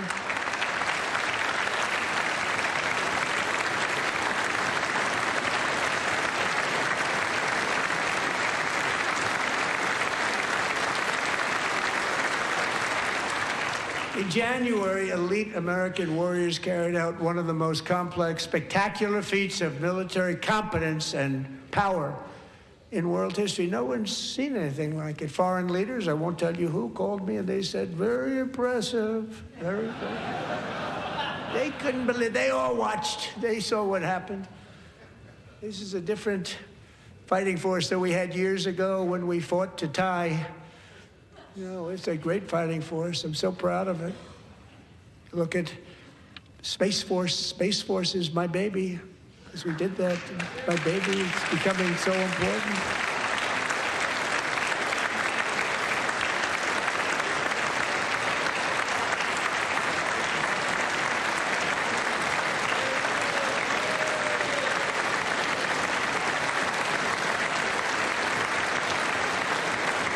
And America's armed forces overwhelmed all defenses and utterly defeated an enemy, good fighters, to end the reign of outlaw dictator Nicolas Maduro and bring him to face American justice.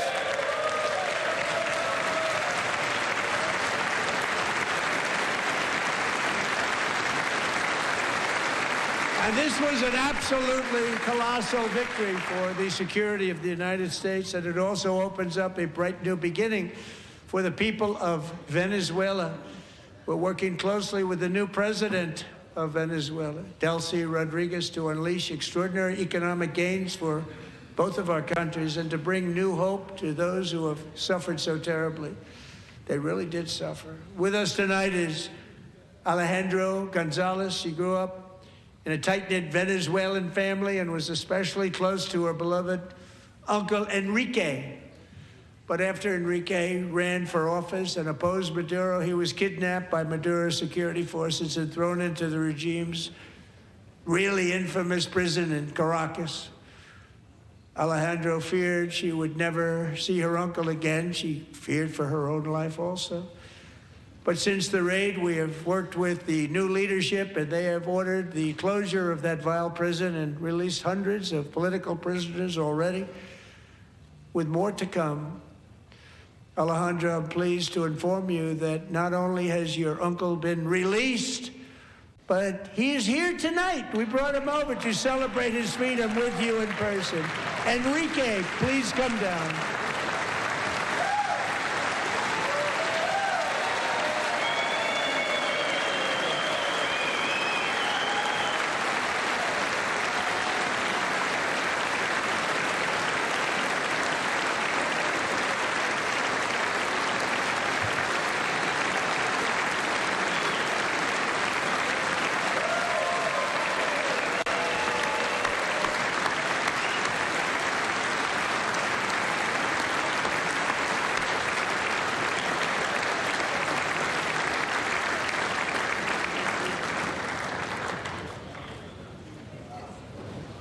Thank you, Enrique. Have a good time.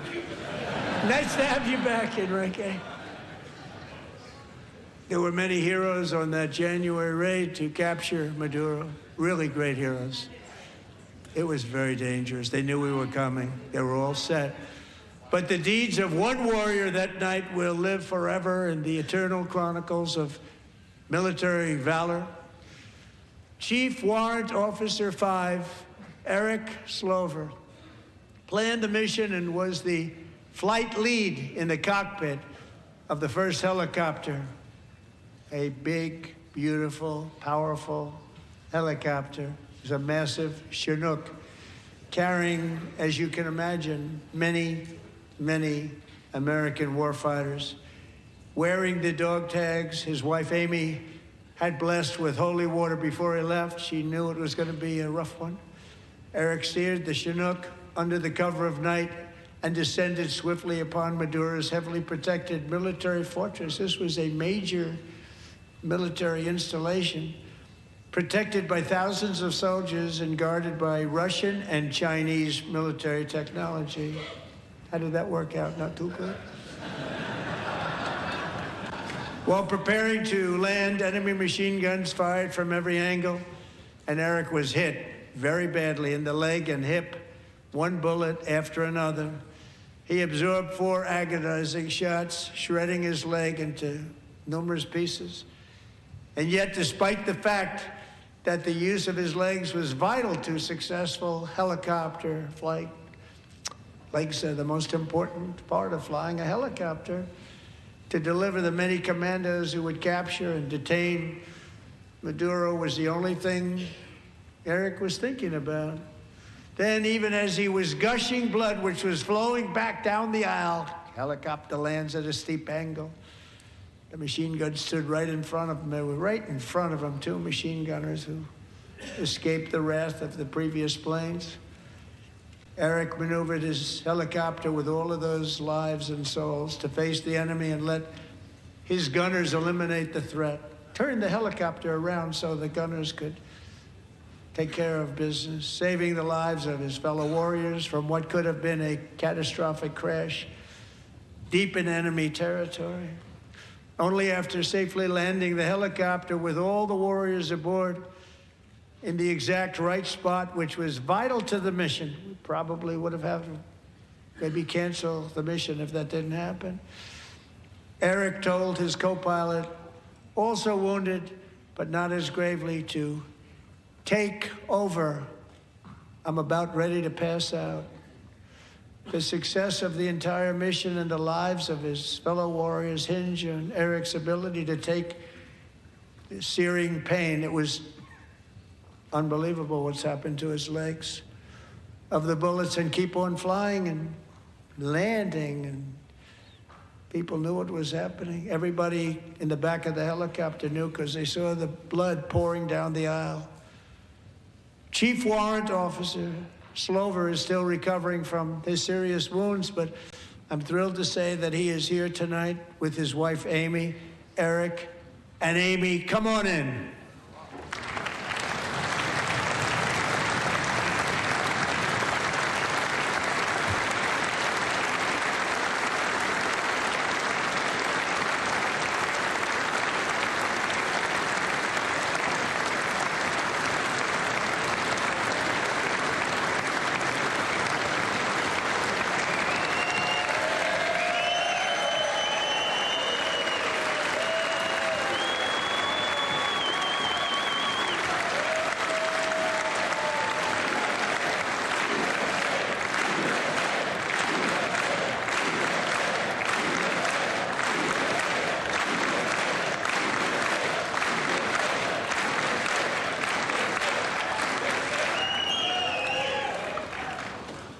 So we have a surprise for Eric and Amy. In recognition of Eric's actions above and beyond the call of duty, I would now like to ask General Jonathan Braga to present Chief Warrant Officer Slover with our nation's highest military award, the Congressional Medal of Honor.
Well, thank you very much, Eric and Amy. Great to get to know you. I met with them and with a lot of their fellow warriors at Fort Bragg recently. You notice the name Fort Bragg. We have it back. We brought it back. We won the First World War with it, the Second World War with it, and then they decided to change the name. So we changed it back. Everybody wanted to change back, too. And 10 of Eric's fellow warriors from that incredible night of victory will also be receiving medals at a private ceremony that will soon be held at the White House. And Eric will be there. Thank you.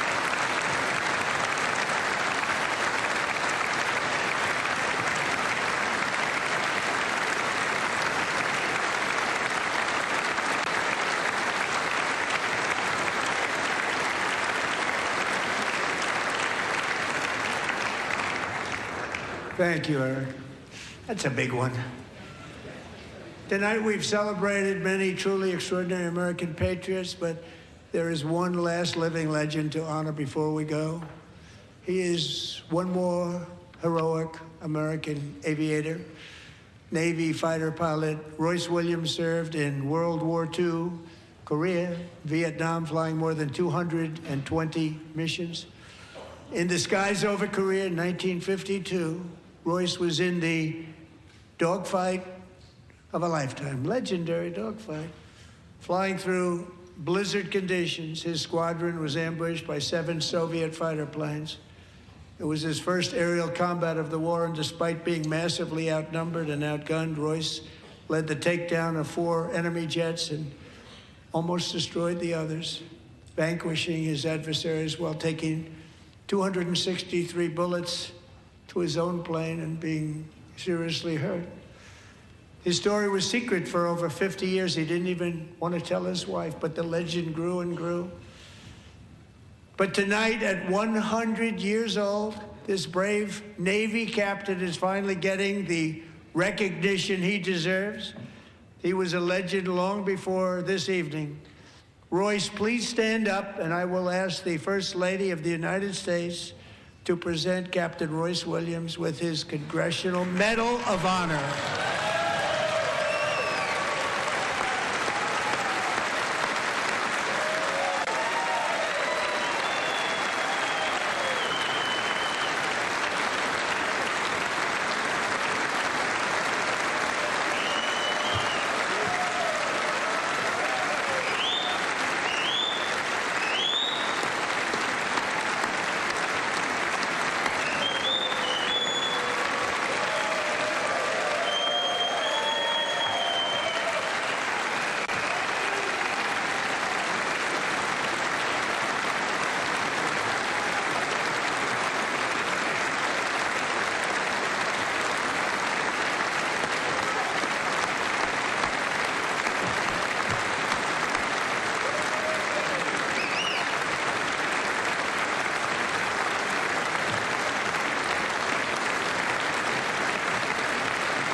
Thank you, Royce, and thank you, Eric.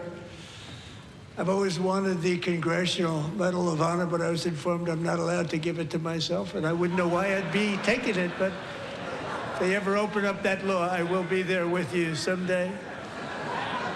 But you know, that's our highest honor, Congressional Medal of Honor, and that's a big thing, and it's an honor to be in the same room with you. Thank you both very much, Eric. Thank you.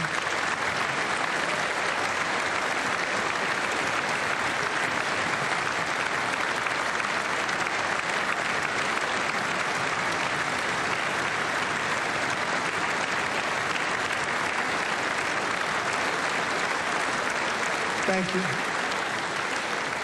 250 years is a long time in the life of a nation, but in another sense, it's really a mere moment in the eye of history.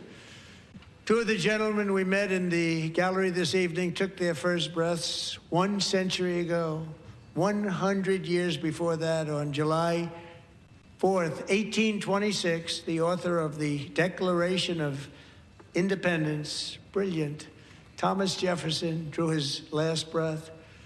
Just a single long human lifespan separates the giants who declared and won our independence from the heroes who stand among us tonight. Everything our nation has done, everything we have achieved, has been the work of those few great lifetimes. In those brief chapters, Americans built this nation from 13 humble colonies into the pinnacle of human civilization and human freedom, the strongest, wealthiest, most powerful, most successful nation in all of history.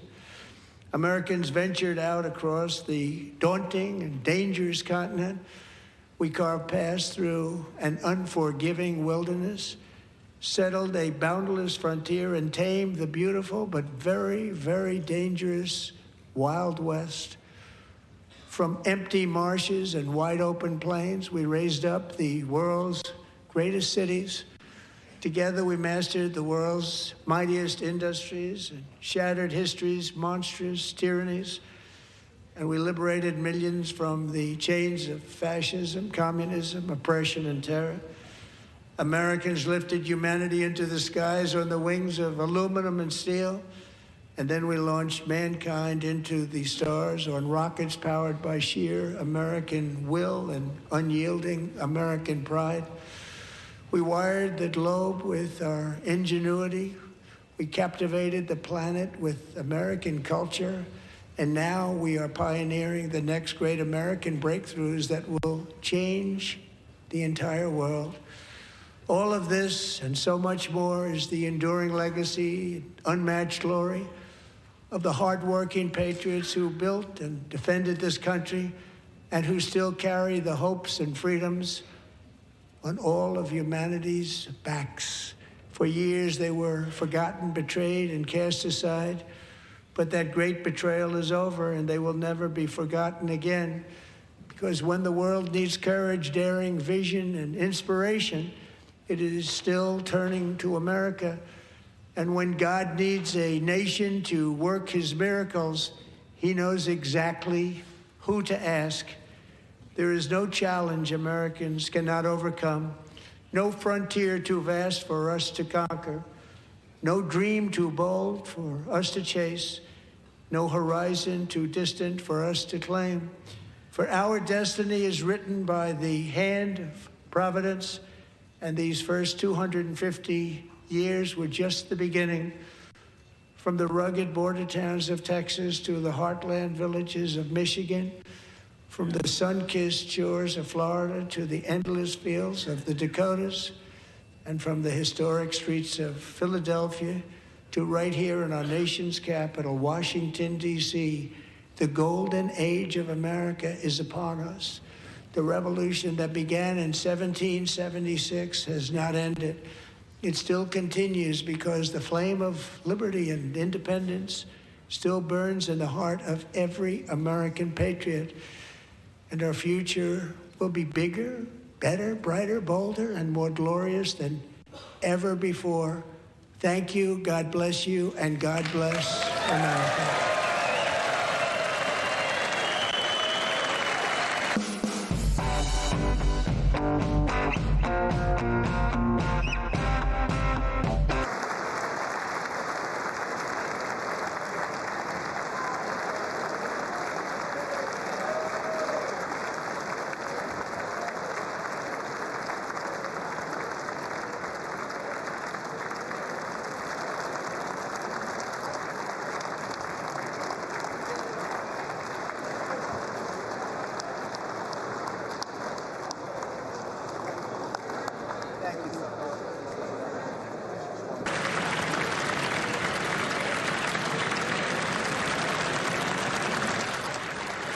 You've been listening to President Trump's first official State of the Union address of his second.